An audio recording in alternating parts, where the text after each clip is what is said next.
میرے نبی پاک صلی اللہ تعالی علیہ وآلہ وسلم نے ارشاد فرمایا، بعض احادیث میں لفظ یہ ہیں کہ اللہ اپنے بندوں کو دیکھ کے مسکراتا ہے جو اس کی شان کے لائق ہے۔ جس ترتیب سے ہم مسکراتے ہیں، جس ترتیب سے ہم روتے ہیں، جس ترتیب سے ہم کسی بات کا اظہار تشکر کرتے ہیں، خدا ان باتوں سے پاک ہے۔ اب بہت ساری حدیثوں میں آیا کہ وہ مسکراتا ہے، تو کیا مطلب ہے مسکرانے کا؟ تو علماء تفسیر نے لکھا ہے مسکرانے کا مطلب یہ ہے کہ وہ بڑا ہی راضی ہوتا ہے اپنے بندے سے، بڑا راضی ہوتا ہے، یہ مطلب ہے۔ ایک تو مسکرانے کا مطلب یہ ہے کہ وہ بڑا راضی ہو گیا، بڑا راضی ہو گیا، وہ مسکرا دیا اپنے بندے پہ۔ اور ایک اس کا معنی خود نبی پاک صلی اللہ تعالی علیہ وسلم نے بیان فرمایا۔ مسند امام احمد بن حنبل میں حدیث ہے، حضور سید عالم علیہ السلام سے صحابہ نے پوچھا، یا رسول اللہ شہید تو بڑے لوگ ہوتے ہیں، شہیدوں میں افضل کون ہے؟ تو اللہ کے حبیب علیہ السلام فرمانے لگے، وہ والا بندہ جو ڈٹ گیا تھا کافروں کے مقابلے میں، وہ ہلا نہیں، پوری طرح ڈٹ کے جو لڑا، وہ شہداء میں افضل ہے۔ حضور فرماتے ہیں وہ جنت کے بالا خانوں میں سیر کرے گا اور رب اسے دیکھ کے مسکرائے گا، رب اسے دیکھ کے مسکرائے گا، اللہ تعالیٰ مسکراتا ہے اسے دیکھ کے۔ اور اگلے جملے میں حضور نے وضاحت کر دی، فرمایا جب رب دنیا میں کسی پر مسکراتا ہے نا، تو اس کا معنی یہ ہے کہ قیامت میں پھر اللہ اسے حساب کوئی نہیں لے گا۔ جس پر اللہ دنیا میں مسکرا دیا اس سے کوئی حساب، تو وہ کام ڈھونڈنے چاہیے نا جس سے اللہ مسکرائے۔ ویسے کبھی ہم ایسا کرتے ہیں کہ نہیں کہ کسی کو راضی کیا جائے؟ یہ کام ہم کرتے ہیں کہ ہماری کمپنی کا جو سربراہ ہے وہ ہم سے راضی رہے، جس ادارے میں ہم پڑھاتے ہیں اس ادارے کا بڑا ہم سے راضی رہے، یہ کرتے ہیں ہم۔ اس کے لیے کچھ نہ کچھ ہیلے بہانے ہم کرتے ہیں، برادری، قبیلہ، علاقہ، بستی، لوگ کسی طریقے سے ہمارے ساتھ مطمئن رہے، کرتے ہیں نا یہ سارے کام۔ اس میں تھوڑی مشکل بھی ہمیں آتی ہے، لیکن کرتے ہیں، کیا کریں؟ گھر میں بھی کئی دفعہ ایسا ماحول بنانا پڑتا ہے۔ چلیں ایک اور میٹھی مثال دیتے ہیں، زیادہ سمجھ میں آئے گی۔ چھوٹا بچہ خوش رہے، آپ اس کے لیے محنت نہیں کرتے، وہ چھوٹا ہے، اس کو خوش کرنا فرض ہے ابا پہ، لیکن وہ کہتا ہے کہ میں نے موٹر سائیکل لینا ہے، چھوٹا ہے چلا ہی نہیں پائے گا، تو ابا پھر اسے راضی کرتا ہے، کہتا ہے بیٹے چھوٹا سائیکل لے لے، چل میں تجھے اڑانے والا جہاز لے دیتا ہوں۔ مقصود کیا ہے کہ اس کو ناراض نہیں کرنا، یہ روئے نہ، اس کا دل نہ ٹوٹے۔ اور یارو سنو نا میں کیا کہہ رہا ہوں، اگر چھوٹے بچے کے لیے وہ چیزیں ڈھونڈتے ہو، میرے ابا جی نا اپنے نواسے کے لیے کھلونا لے کے آئے تو بچہ بڑا ہی کھیلا، تو ابا جی کہنے لگے لو پیسے پورے ہو گئے میرے، بچے کو پسند بڑا ہے نا، پیسے پورے کر چھڑے نے، دیکھو نا جی کتنا اس کو راضی ہوا ہے۔ تو انسان کیا کرتا ہے کہ کوشش کرتا ہے چھوٹا بچہ بھی ناراض نہ ہو، تو وہ چیزیں وہ ڈھونڈتا ہے کہ اس کو کیا پسند ہے، چاکلیٹ لے جاؤں، فلاں چیز لے جاؤں، آئس کریم لے جاؤں۔ تو ایک بچے کے لیے، گھر کے لیے، سربراہ کے لیے اتنی محنت کرتے ہو، تو وہ کام بھی ہمیں ڈھونڈ کے تلاش کرنے چاہیے نا جس سے رب راضی ہوتا ہے، اللہ راضی ہوتا ہے۔ بتاؤں وہ کون کون سے کام ہیں؟ نبی کریم صلی اللہ تعالی علیہ وسلم نے ارشاد فرمایا 3 لوگ ہیں جنہیں دیکھ کے رب مسکراتا ہے۔ یا رسول اللہ صلی اللہ علیہ وسلم وہ کون کون سے؟ تو محبوب فرمانے لگے، ایک وہ بندہ ساری مخلوق سوئی ہے، آدھی رات ہے، رات کا پچھلا پہر ہے، اس نے اٹھ کے وضو کر لیا، مصلی پہ کھڑا ہو گیا خدا کی یاد میں، فرمایا اسے دیکھ کے رب مسکراتا ہے جو اس کی شان کے لائق ہے، مسکراتا ہے اللہ۔ یہ تو سونے کا ٹائم تھا، یہ تو گہری نیند آنے کا وقت تھا، رات کا پچھلا پہر، رات پوے تے بے درداں نو نیند پیاری آوے، تے درد منداں نو یاد سجن دی ستیاں وی آن جگاوے، اور ساون کی کالی راتوں میں جب بوندا باندی ہوتی ہے، وہ راتوں کو اٹھ اٹھ روتے ہیں جب خلقت ساری سوتی ہے، اللہ مسکراتا ہے۔ اور سننا میرے بھائی، میرے نبی پاک صلی اللہ تعالی علیہ وسلم فرماتے ہیں جب مسلمان نماز کے لیے صفیں بناتے ہیں نا، ترتیب لگ رہی ہوتی ہے، اب اللہ کی بارگاہ میں کھڑے ہوں گے، قیام کریں گے، رکوع کریں گے، سجود کریں گے، فرمایا جب مومن صفیں بناتے ہیں تو رب دیکھ کے مسکراتا ہے، مسکراتا ہے۔ کمال ہو گئے عروج بندگی کا، جب بندے کو دیکھ کے رب مسکرائے، خدا بندے سے خود پوچھے بتا تیری رضا کیا ہے، مسکراتا ہے. اور میرے نبی پاک علیہ السلام فرماتے ہیں جب مجاہد جہاد کے لیے صفیں سیدھی کرتے ہیں. آج تو یہ رب کے نام پہ مرنے ہی آ گئے. یہ صفوں میں کھڑے ہوں گے, ترتیب سے لڑیں گے, ترتیب سے گلا کاٹیں گے کافروں کا یا شہادت لیں گے. فرمایا جب جہاد کے لوگ صفیں بناتے ہیں تو رب انہیں دیکھ کے مسکراتا ہے. کتنے نصیبوں والا وہ بندہ ہے جسے دیکھ کے مسکرا دیا. او یار کبھی تیرا بیٹا تیرے سامنے مسکرائے نا چھوٹا تو تیرا دل باغ باغ ہو جاتا ہے. تیری ماں بیمار کسی ایک دن صحیح طرح ہنس پڑے تو طبیعت خوش ہو جاتی. مجھے بتاؤ نا جس کا رب بھی اسے دیکھ کے ہنس پڑے, جو اس کی شان کے لائق ہے, کیا اس بندے کے نصیبیں ہیں, کیا اس کے مقدر ہیں. آپ اس مقام پر اپنے آپ کو لائیں. اب دیکھیں نا یہ حدیث ہم نے سن لی, اب ہم نے نا اس طرح صفحے نہیں بنانے جس طرح ساری دنیا. اب ذرا صفحے بھی شوق سے بنائیں گے. آپ ذرا تھوڑا سا شوق پیدا کریں گے, بھئی یہ تو میں وہ کام کرنے لگا ہوں جسے دیکھ کے رب مسکراتا ہے. نبی پاک صلی اللہ علیہ وسلم نے فرمایا جب کوئی بندہ توبہ کرتا ہے نا, ہم توبہ کا رٹا لگاتے ہیں, یا اللہ میری توبہ یا اللہ. اور توبہ کا تو مطلب یہ ہے کہ پچھلے گناہوں سے پکی توبہ, آج کے بعد یہ غلطی نہ کرنے کا پکا وعدہ. تو نے ساری شب برات رو کے گزاری ہے, بتا سویرے جھوٹ جوڑنے کا ارادہ ہے تیرا, آج کے بعد رشوت تو نہیں نہ لے گا, ملاوٹ تو نہیں نہ کرے گا, یہ توبہ ہے. اور اگر سارے کام اسی طرح کرنے تو پھر یہ توبہ کا رٹا ہے, جتنا مرضی لگاؤ. حضرت علی بن ربیعہ رضی اللہ تعالیٰ عنہ فرماتے ہیں میں مولا علی کے ساتھ تھا, مقام حرہ کی طرف جا رہے تھے, حضرت علی نے ہاتھ اٹھا کے دعا مانگی ہماری تعلیم کے لیے. ورنہ حضرت علی ہم صحابہ کو محفوظ عن الخطا تو مانتے ہیں نا. ہاتھ اٹھا کے کہا اے اللہ ہمارے گناہ بخش دے, تیرے علاوہ کوئی معاف کرنے والا نہیں. اور پھر حضرت علی آسمان کی طرف دیکھا اور دیکھ کے نا حضرت علی بن ربیعہ کو تو مسکرائے.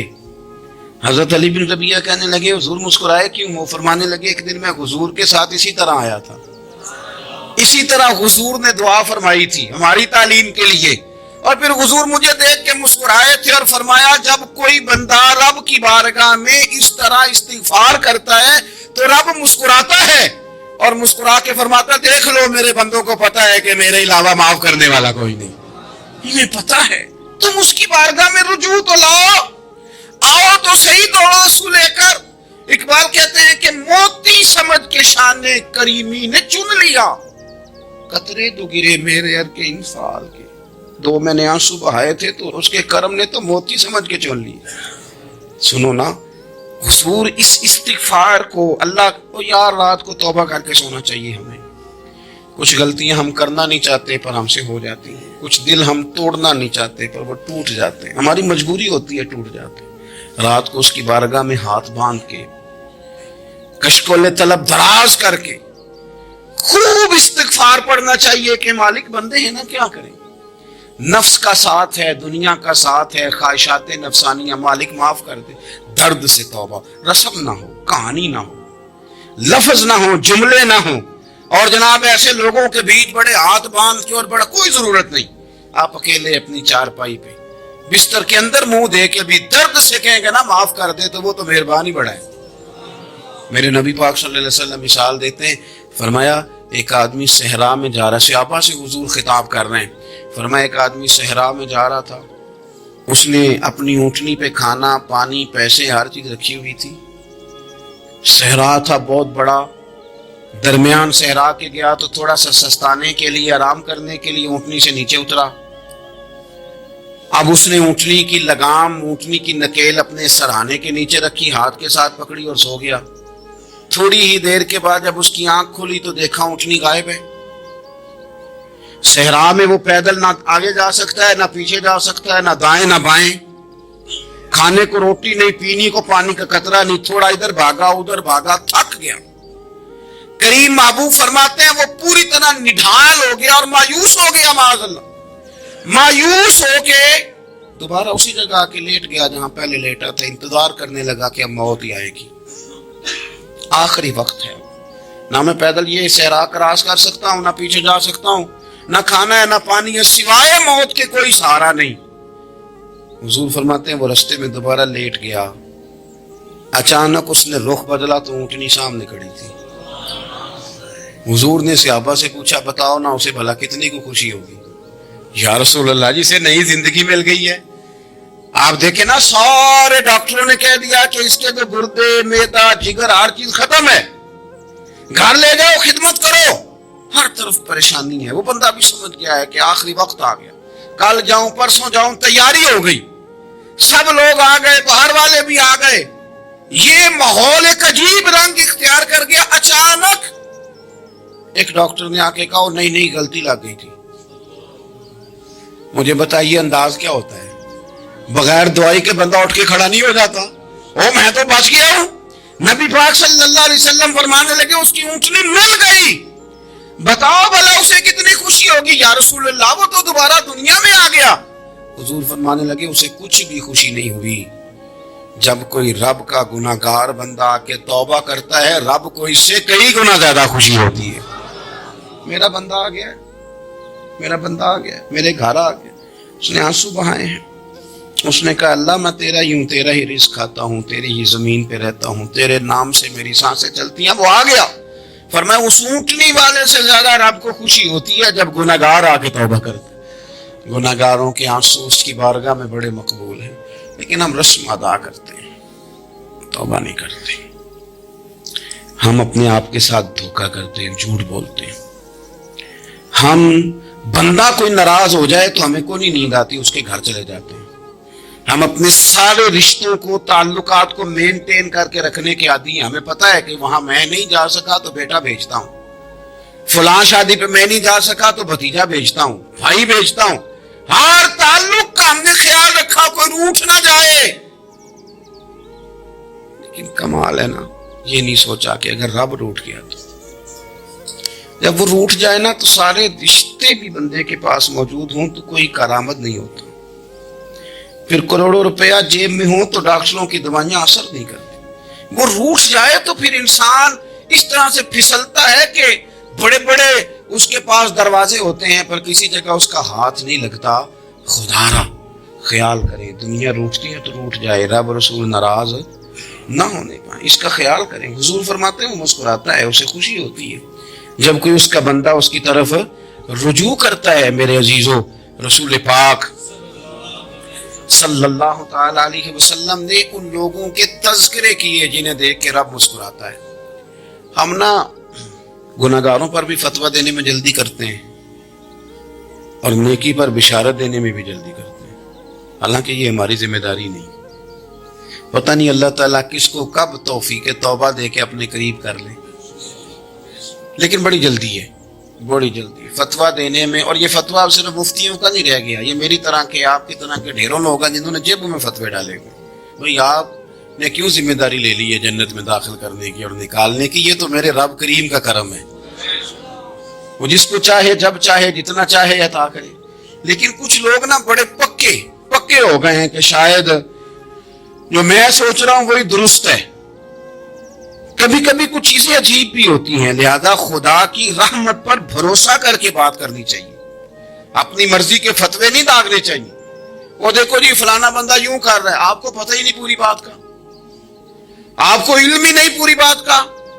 حضرت بہاءاللہ نقشبند بخاری رحمت اللہ علیہ فرماتے ہیں میں حج کرنے گیا تو وہاں میں نے ایک آدمی کو کروڑوں کا کاروبار کرتے دیکھا تو میرے دل میں خیال ہے یہاں بھی اللہ اللہ کرنی چاہیے تھی, دنیا داری کر رہا ہے.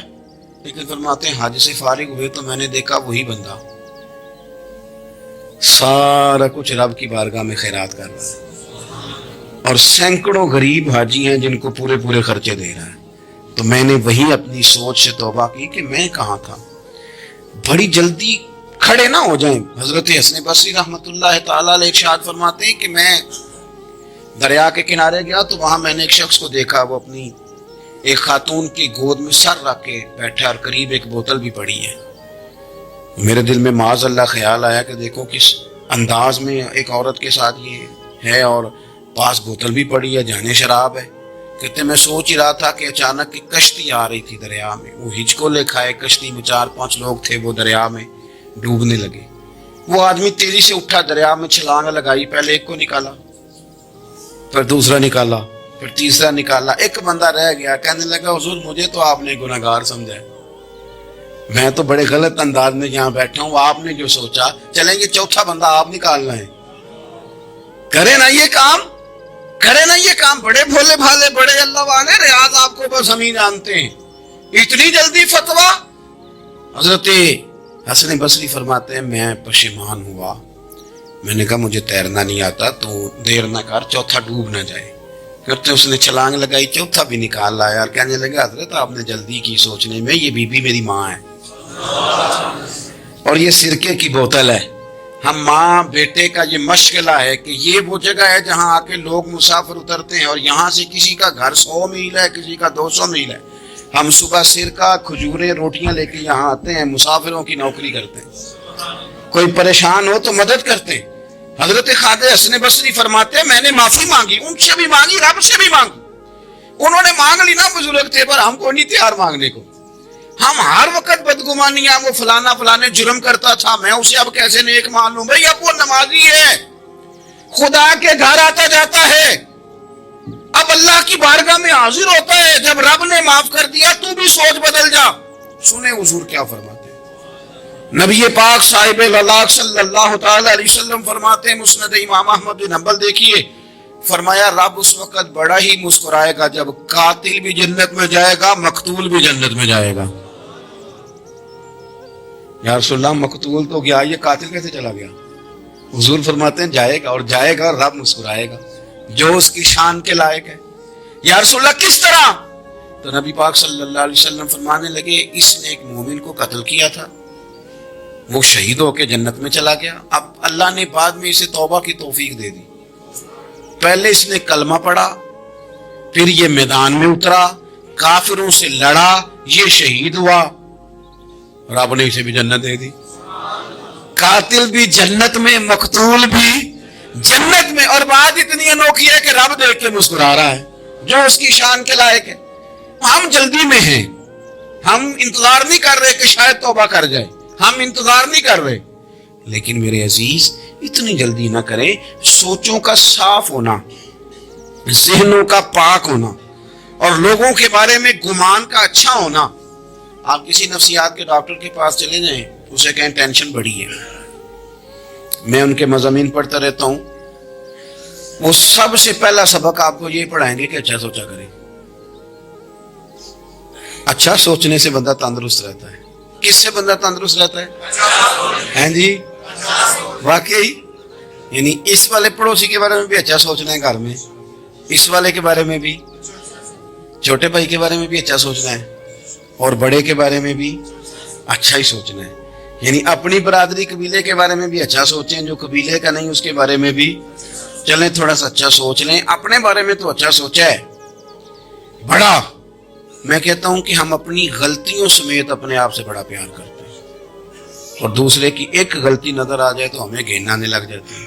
آپ جلدی نہ کریں، مالک نے موقع دیا ہے بندوں کو، نہ وہ کسی کا رزق چھین رہا ہے، نہ سانسیں چھین رہا ہے، وہ اپنی زمین پہ چلنے بھی دے رہا ہے، رہنے بھی دے رہا ہے، تو جب اس نے موقع دیا ہے آپ بھی تھوڑا موقع دیں، اللہ بڑا کریم ہے، دروازے کھولے گا، اس کے بندے اس کی بارگاہ تک پہنچیں گے۔ بدگمانیاں، اور پھر بدگمانیوں کا عروج، اور اس لیول تک جا کے بات کر دینے کا جہاں سے خوف آئے کہ یار یہ بات نہیں کرنی چاہیے۔ رسول کائنات سرور دو عالم صلی اللہ تعالی علیہ وسلم فرماتے ہیں کہ اللہ مسکراتا ہے۔ دیکھو ہمارے ہاں نا ایک اور بھی مسئلہ بن گیا ہے، میں نے کچھ لوگوں کو نا پکا، میرے پیارے ہیں، محبت ہے مجھے، تو میں چونکہ آپ میری کلاس ہیں، میں مشاہداتی اور تجرباتی باتیں بھی کر لیتا ہوں، اسی کی روشنی میں کئی دفعہ گفتگو بھی تیار کرتا ہوں۔ کچھ لوگوں نے نا پکا ذہن بنا لیا یہ کہنے کا کہ ہاتھ بڑا تانگ ہے، پکا، آپ جس وقت پوچھ لیں ان کا ہاتھ اور بڑا ہی زیادہ تانگ ہے۔ آپ یقین کریں بہن کا جو خامند ہے وہ کہہ رہا ہے کہ حصہ لے کے آ، تیرے بھائیوں کی کمائی تو نہیں، تیرے ابا کی ہے، لے کے آ۔ وہ بیچاری اس کی منتیں کر رہی ہیں، کہتی ہے اگر جاؤں گی نا تو وہ کہیں گے حصہ لے جا، آج کے بعد ہمارے گھر نہ آنا، میرا دروازہ نہ بند کرو، مہربانی کرو۔ اور بھائی سے بات کرتی ہے تو کہتا ہے ہاتھ ہی بڑا تانگ ہے، جب ٹھیک ہوگا تو دے دوں گا۔ نہ کریں گے سلام، ہمارے اپنے تڑپتے رہتے ہیں اور ہماری دولتیں اندر پڑی رہتی ہیں، ہمارے اپنے چھوٹی چھوٹی ضروریات کے لیے پریشان ہوتے ہیں، لیکن ہم بڑے بڑے بہانے ہیں ہمارے پاس، کہتے ہیں یہ نکما ہے، یہ نکٹو ہے، یہ کام نہیں کرتا، اس میں فلانا ہے، بے فلانا ہے، بھلے میں نے نہیں ساتھ چلنا۔ اظہار جب آپ کے اندر پیدا ہوتا ہے نا، اظہار، جب کسی کے لیے آپ حساس ہوتے ہیں تو آپ کو بھی سرور حاصل ہوتا ہے۔ نہ کریں یہ کام کہ آپ کو اللہ نے وسعت دی اور ہر وقت آپ ہاتھ تانگ ہونے کا رونا رو رہے ہیں، ہر وقت آپ یہ کہہ رہے ہیں میں بڑی آزمائش میں ہوں، جب خدا نے آپ پہ نہیں ڈالی۔ تو اتنے جھوٹ بولنا صرف اس لیے کہ میرے پیسے بچ جائیں،